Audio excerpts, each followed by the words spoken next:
안녕하세요. 박PB의 세계 증시와 인슈런스의 박PB입니다. 이번 시간에는 우리가 세계 증시 성장 전망에 대해서 한번 보도록 할게요. 그래서 이걸 통해서 어떤 이 보험이 우리에게 적합한가, 어떤 걸 이렇게 고객들에게 제안하면 좋은가에 대해서 한번 보도록 할게요. 자, 세계 증시의 전망과 하향에 대한 내용이 나오는데요. 세계은행에서 세계 경제 성장률을 3%에서 2.8%로 낮췄다고 나왔죠. 자, 그러면 우리가 에게 뭐 0.2%다 이렇게 생각할 수 있겠지만 기본적으로 우리가 100만 원, 500만 원 벌다가 10% 적게 벌면 얼마죠? 450만 원이죠. 그럼 굉장히 이제 내가 너무 적게 버는구나 이런 생각이 들 거 아니에요. 그런 것처럼 지금 무려 10%가 떨어진 거예요. 그렇죠? 보통 이제 한 0.3% 정도 되니까 10% 정도가 경제 성장률이 떨어진 거예요. 예를 들어서 아버지가 연봉 1억이었으면 지금 9천만 원을 받으러 온다는 거죠. 그렇죠? 1천만 원이 줄어들었다는 거예요. 그러니까 어떻게 보면 굉장히 심각하다라는 거죠. 그래서 0.2%가 작은 수치는 아니라는 거예요. 그래서 이렇게 경제 성장률이 떨어졌다는 건 세계가 어느 정도는 이제 위축이 되고 있다라는 걸 반영하고 있다라는 거죠. 그래서 첫 번째는 이제 원자재 가격이 지금 계속 7주 가까이 계속 떨어지고 있거든요. 뭐 철광석이나 뭐 이렇게 해서 계속 떨어진 이유가 뭐냐면 중국에서 많이 안 사기 때문에 그렇죠. 그러니까 이제 이 중국에서 많이 안 사니까 이 철광석이라든지 이런 거 많이 나는 나라가 어디 있죠? 대표적인 게 러시아나 브라질 쪽이죠. 그런 쪽이 경제 전망이 지금 굉장히 안 좋고요. 그 다음에 주가도 계속 빠지고 있고 해와라. 요즘 뭐 브라질 국채 많이 하시지만 굉장히 많이 빠졌죠. 마음고생 많이 하실 거예요. 10% 주지만 그만큼 빠져서 10%가 지금 이자가 안 나오고 있는 상황인 분들이 꽤 많으실 거라는 거죠. 어쨌든 간에 원자재 가격이 계속 하락하는 것들도 이런 이 경제 성장률이 낮아지는 이유 중에 하나라는 거죠. 그렇죠? 그래서 뒤에 보면 이제 원자재 가격은 하락하는데 상대적으로 좀 곡물 가격은 조금 뭐 이 이상기후라든지 아니면 뭐 이 건조기후 이런 여파로 조금 상승을 하고 있어요. 자, 그렇지만 이 원자재 가격이 좀 하락하고 있다. 그러면 원자재하고 더불어서 또 하나를 뭘 받느냐면 귀금속. 귀금속은 또 다르죠. 골드나 은이나 이런 것들은 좀 그것들도 좀 안 좋다는 거죠. 왜냐하면 미국 달러가 올라가니까 상대적으로 안정 자산인 미국 달러를 사다 보니까 미국 달러 사니까 어떻게 되죠? 상대적으로 더 안정적인 금은 조금 이제 안 사고 있다라는 거죠. 어쨌든 간에 뒤에 또 이게 나오니까 보도록 할게요. 그 다음에 이렇게 그 경제 성장률이 안 좋아지고 있는 데다가 더하기 뭐죠? 미국의 금리 인상. 이게 가장 큰 이슈잖아요, 현재. 그렇죠? 전 세계적으로 지금 바라보는 게 뭐죠? 미국의 금리를 언제 올릴 거냐. 그래서 자느기 원래 그쪽에 이 FRB 총재의 어떤 이런 이 대화 말들을 이렇게 계속 이제 집중적으로 보고 있다라는 거죠. 그렇죠? 자, 그다음에 또 하나는 이렇게 계속 다 떨어지고 있는 상황에서도 올라가는 증시가 있어요. 뭐죠, 그게? 인도 증시요. 인도 증시는 지금 계속해서 올라가고 있죠. 자, 그래서 대표적으로 인도 증시 중에 인도 펀드 중에 좀 잘 나가는 거 1년 동안에 뭐 60% 이상 가까이 올라가는 펀드도 있고요. 자, 대부분이 좀 많이 올랐죠. 그렇죠? 그래서 인도 증시가 왜 좋냐? 자, 경제 성장률이 지금 6.4%에서 7.5%로 올라갔다는 거죠. 상향 조정됐다는 거예요. 유일하게 상향되어 있는 이런 이머징 국가 중에 상향되어 있는 국가는 인도밖에 없습니다. 자, 인도밖에 없기 때문에 우리가 이걸 지켜봐야 된다는 거고, 신흥국도 지금 4.8에서 4.4로 낮췄단 말이죠. 그래서 신흥국들도 별로 안 좋다는 거예요. 이머징 마켓이 지금 다 안 좋다는 거죠. 자, 그 다음에 미국 경제 성장률도 어떻게 된다? 3.2%에서 2.7%로 낮췄어요. 그러니까 전 세계적으로 지금 전체적으로 어떻게 된다? 이 세계 증시를 갖다가 전망할 때, 그리고 경제 성장률을 전망할 때 조금 안 좋게 보고 있다라는 거죠. 자, 그렇다면 어떻게 된다는 거죠? 향후에 주가는 그렇게 많은 상승은 하지 않을 거다라는 걸 예측하고 있죠. 그렇다고 해서 급격하게 떨어지느냐? 그렇지도 않을 거라는 거죠. 왜냐하면 경제가 뭐 급락하거나 그런 건 아니거든요. 그리고 상대적으로 원자재 가격이 하락하면 어떻게 되죠? 원자재 가격이 하락하게 되면 상대적으로 물품이 싸지게 되죠. 그러니까 어떻게 보면 좀 선순환 구조에 의해서 그런 걸 반영해줘서 이런 걸 좀 이렇게 상쇄시켜주는 작용을 할 수가 있겠죠. 그래서 약간은 뭐 이렇게 많이 급격하게 떨어지는 않지만 뭐 급격하게 오르지도 않을 시장이 될 거라는 전망을 하고 있다는 거죠. 그렇다면 그 중에서도 가장 좋은 게 어디다? 인도 시장이다라고 보면 좋을 것 같아요. 자, 그래서 기본적으로 우리가 자동차를 운전하시는 분이라든지 그다음에 이제 앞으로 뭐 이제 보석류를 하시는 분들이라든지 아니면 뭐 농산물 이런 것들에도 관심이 있는 분들은 이 지표가 좀 중요할 수 있는데요. 일단은 유가는 뭐 한 그 50불 정도로 찍었다가 그 서부 뭐 이 텍사스 중실산유가 한 50불 정도 찍었다가 지금 한 60불 정도 70불 가까이 올라가고 있죠. 그래서 한참 떨어졌다가 지금 약간 상승을 하고 있는데 지금 쿠싱 지역이라고 있어요. 쿠싱 지역이라고 이제 원유가 나오고 있는 지역이 있는데요. 그 지역에서 뭐 7만 5천 배럴 정도, 이게 75만 배럴 정도 이렇게 감산을 하겠다. 그래서 그 감산한다는 게 뭐죠? 이제 더 이상 조금만 캐겠다라는 거죠. 석유를 조금만 이렇게 유출하겠다라는 건데 이렇게 되면 어떻게 되죠? 원래 이 유가가 올라가야 되잖아요. 올라가는데 거기에 이 전망에도 불구하고 세계 증시가 약간은 뭐 하락할 것 같다는 이 전망에 의해서 세계 증시가 어떻게 되죠? 그러니까 뭐 경제가 계속 올라간다 그러면 사람들이 어떻게 할 거예요? 기름을 더 많이 쓰고 그다음에 기업에서는 뭔가 생산을 많이 하겠죠. 그러면 유가가 좀 더 올라갈 텐데 그 올라가는 거를 막아주는 그러니까 약간 향후에 경기가 좀 안 좋다라는 생각 때문에 유가가 떨어져서 이 감산되는 게 올라가는 걸 상쇄시켰어요. 그래서 상대적으로 1.07% 정도 좀 낮아졌다라는 거죠. 우리 입장에서는 이게 우리가 이제 저와 같은 입장에서는 기름값이 계속 떨어지는 게 좋죠, 그렇죠? 근데 이제 어느 정도 그 원유를 생산할 때, 그러니까 원유를 이제 그 생산할 때 원가가 있을 거 아니에요, 그렇죠? 뭐 사람도 써야 되고 기계도 써야 되고 뭐 이렇게 해야 될 텐데 그 원가 수준이 50불이라는 말들이 많이 있었거든요. 그래서 이제 그걸 저점을 해서 오를 거다라고 해서 이 유가에 대한 선물 시장에서는 이미 반영됐었거든요. 그래서 이제 오를 거다라는 걸 예상을 했었었죠. 자, 그 다음에 계속적으로 지금 현재 상황이 중요한 게 뭐냐면 미국 금리가 계속 올라가고 있어요. 미국 금리가 올라가고 있다는 건 뭐냐면 미국의 화폐가 어떻게 된다? 조금 매력적이다라는 거죠. 그래서 미국 금리가 매력적이다 보니까 상대적으로 좀 안정적인 금 가격은 어떻게 되죠? 그러니까 미국 금리가 올라가면 상대적으로 금 가격은 떨어지죠. 그래서 좀 떨어지고 있어요, 계속. 금은 계속 떨어졌다가 한동안 좀 올랐었거든요. 그러다가 지금 또 다시 떨어지고 있다라는 거죠. 향후에도 금은 그렇게 좋은 투자 방안은 아닐 거라는 생각이 들어요. 왜냐하면 미국 금리는 향후에도 계속 올라갈 거니까 사람들이 어떻게 죠? 금리가 올라가면 미국의 돈이 이제 어떻게 되는 거죠? 가치가 있어지고 좀 매력적인 거죠. 그럼 사람들은 미국 국채를 많이 살 거다라는 거죠. 미국 국채를 많이 사면 상대적으로 안정적인 금 가격은 계속 조금 더 하락할 거다라고 보는 거죠. 그래서 여러분들이 돌잔치를 준비하시는 분들은 조금 더 늦게 좀 사도 좋겠다는 건데 만약에 뭐 한 1년 뒤다 이렇게 되면 뭐 이렇게 한 일주일 뒤다 뭐 2주일 뒤다 하면 지금 사셔야겠지만 조금 더 늦은 분들은 미리 사놓을 필요 없으시고 조금 더 지켜봐도 좋겠다라는 거죠.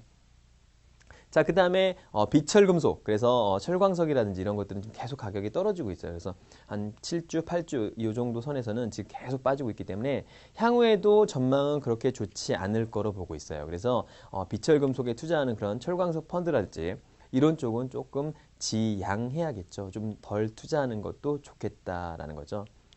자, 그 다음에 곡물 같은 경우에는 요즘에 보면은 미국의 집중호우가 내렸어요. 저희 신문 많이 안 보지만 집중호우를 내리고 있죠. 지금 우리는 뭐죠? 비가 많이 안 와서 지금 땅이 쫙쫙 갈라지고 있는 판에 미국은 너무나 많은 비가 왔다라는 거죠. 그 다음에 작황 우려가 있겠죠. 이렇게 비가 많이 오니까. 그 다음에 이제 문제는 이상기온들이 지금 뭐 유럽이라든가 이런 쪽에 좀 많이 이렇게 오고 있거든요. 그렇죠? 그런 것들. 이런 것들 때문에 뭐가 문제다? 작황이 우려가 되기 때문에 많이 이렇게 생산이 안 되겠죠. 그러면 상대적으로 막 귤이나 쌀이나 뭐 이런 것들은 가격이 좀 올라가겠죠. 그럼 여러분들은 약간 농산물 쪽에 들어가는 어떤 펀드나 ELS나 이런 쪽, 그다음에 DLS 이런 것들은 조금 눈여겨봐도 괜찮다는 거죠. 그렇죠? 예전에 천연가스나 이런 쪽에 투자했던 거 지금 정말 엉망이 난 적이 있었거든요. 그런데 이 곡물 가격은 지금 점차 상승을 하고 있어요. 왜냐하면 이런 이상기온 현상들이 세계 곳곳에서 지금 막 일어나고 있거든요. 그리고 뭐 태국이라든가 이런 데 태풍 같은 거. 그래서 여름에는 기본적으로 원래 조금 이런 그 작황 우려들이 많이 나와서 이렇게 이 곡물 가격들이 좀 상승하는 경향이 있거든요. 그래서 조금은 고려해봐도 좋겠다라는 거죠. 세 번째는 우리가 중국 증시의 방향이 굉장히 중요하겠죠. 그래서 요 근래에 뭐 많은 일들이 있었어요. 중국 증시가 굉장히 많이 올랐죠. 특히 이제 본토에 있는 A나 B 주식 이런 것들 그리고 후광통하면서 투자했던 분들 좀 돈 좀 만지셨을 거예요. 그래서 그런 분들 좀 좋았고요. H주도 여러분들 뭐 펀드가 대부분이 다 어디다 투자가 돼 있죠? 홍콩에 있는 H주에 투자가 되는데요. 그래서 한 12,000 정도 떨어졌던 것이 14,000까지 회복을 했죠. 14,000까지 회복하다가 지금 뭐 박스권에 갇혀 있긴 한데요. 어쨌든 간에 그것도 그런 펀드들도 한 3, 40%대는 다 찍어줬다는 거죠. 자, 그러면 향후에 중국 증시는 어떻게 될 거냐? 중국 증시는 계속 안 좋다는 얘기는 많이 있죠. 그렇지만 꼭 그것이 정답이냐라는 걸 좀 지켜보면요. 첫 번째는 5월에 어떤 실물 경기 지표가 일부 개선이 됐어요. 그렇기 때문에 향후에는 조금 나쁘지 않겠다라는 것도 있고요. 그다음에 중국은 부동산을 이 증시라든지 어떤 경제 성장을 띄우기 위해서 부동산 시장에다가 돈을 많이 갖다 부었죠. 그래서 뭐 판매라든가 이런 것들이 문제가 되고 있고, 그 다음에 뭐 이 공시라든가 이런 것들이 많이 발생을 하고 있다라는 거죠. 그래서 이 중요한 건 뭐냐면 지표를 봤을 때 판매 면적 증가율이 전월 대비해서 크게 개선됐다? 이건 어떤 걸 의미하냐면 부동산 시장이 좋아진다는 걸 의미하고요. 그동안 우려가 됐던 부동산 시장에 대한 걱정이 약간 기우였다, 기우까지는 아니고요. 약간 좀 이제 그런 걱정들이 좀 사라졌다라는 정도로 보시면 좋을 것 같아요. 그래서 중국 시장은 첫 번째는 내수 시장을 먼저 봐야 되고요. 두 번째는 이 부동산 시장을 끊임없이 봐줘야 되는 거죠. 왜냐하면 우리나라도 알겠지만 부동산에서 망가지면요 다 망가지는 거예요. 내수도 망가지고 뭐 대출을 받은 사람도 망가지고 특히 뭐 이 기본적으로 이런 그 자산 가격이 떨어지면 소비를 안 하겠죠. 소비를 안 하면은 당연히 주가도 빠지게 될 테고요. 자, 이렇게 된다는 거죠. 그럼 뭐 기업들도 소비를 안 하니까 물건을 안 사줘서 기업들도 힘들고 그런 악순환의 고리가 빠지게 되는데 그 대표적인 사례가 부동산이라는 거죠. 그런데 지금 현재 전월 대비 크게 개선됐다는 거는 아직은 중국 시장이 나쁘진 않겠구나라는 걸로 해석이 될 수 있겠죠. 자, 그다음에 정부의 의지죠.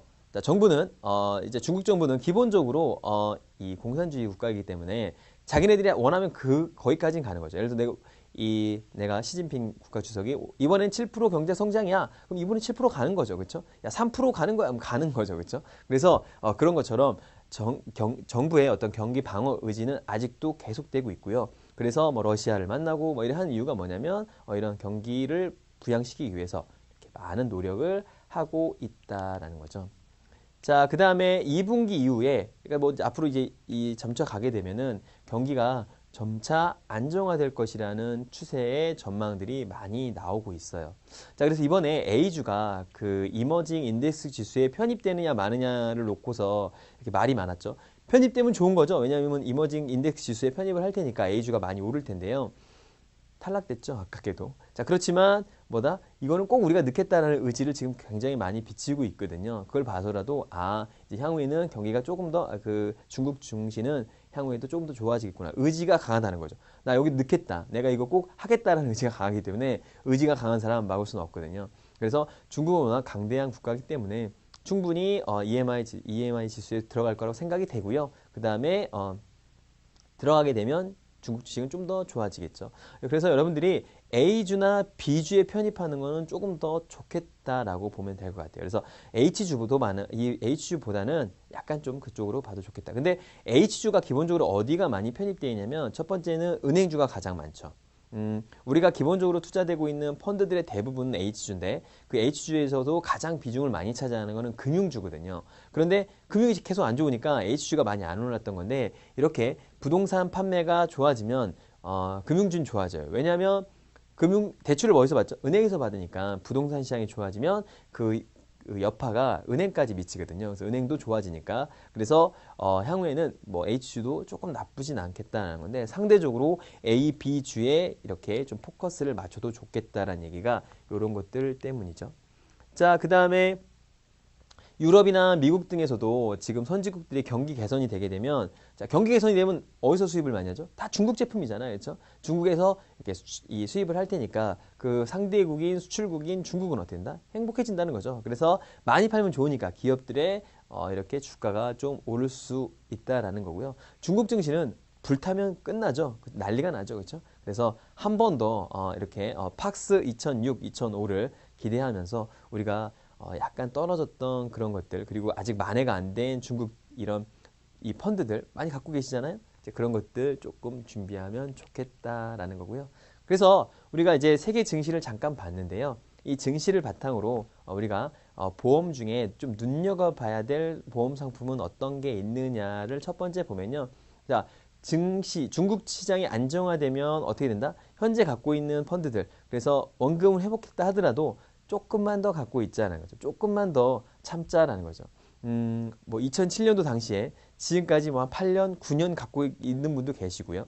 그 다음에 미리 파셨던 분도 계시겠죠. 갖고 계신 분이라면 원금 되찾았다면 조금 더 갖고 있는 것도 나쁘지 않겠다라는 거고요. 그 다음에 세계의 어떤 이제 미국의 금리가 올라가는 걸 추세를 보고서 그게 이제 점진적으로 이게 가시권에 들어가게 되면요. 아마 전 세계는 조금 더 상승하지 않을까라는 생각을 하고 있어요. 그렇게 되면 상대적으로 이 굉장히 지금 박스권에 갇혀 있었던 중국 시장 같은 경우에는 더 많이 오를 가능성이 많이 있거든요. 그래서 조금만 더 마음고생하시고요. 그래서 좀 더 갖고 있자라는 거예요. 뭐 펀드도 그렇고 ELS나 그 다음에 뭐 이런 그 변액 상품들 갖고 계신 분들은 앞으로 경기가 좋아질 거로 예상되니까 우리나라 말고 중국이 그래서 조금 더 지켜보자라는 얘기를 했었죠.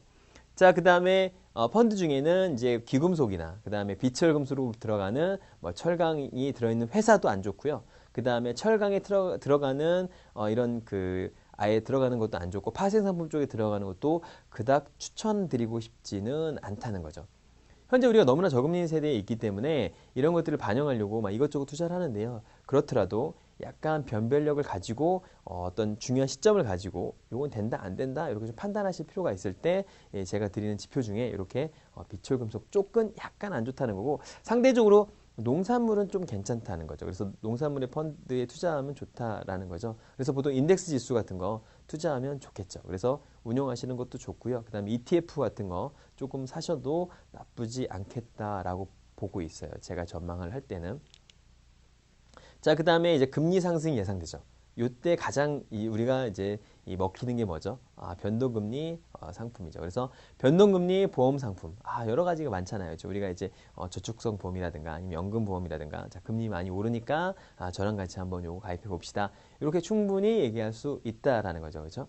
상승 속도가 빠르면 빠를수록 이렇게 올라갈 때 이 변동금리 상품들이 매력이 정말 크거든요. 왜냐면 나중에 가더라도 팔았을 때 지금은 욕 먹죠. 옛날에 팔았던 거 막 5%, 6%대가 지금 막 3%대밖에 안 나오기 때문에 저축보험은 욕 먹을 수밖에 없죠. 원금 나오는 시점이 막 3년에서 3년 반, 4년, 5년까지 늘어나거든요.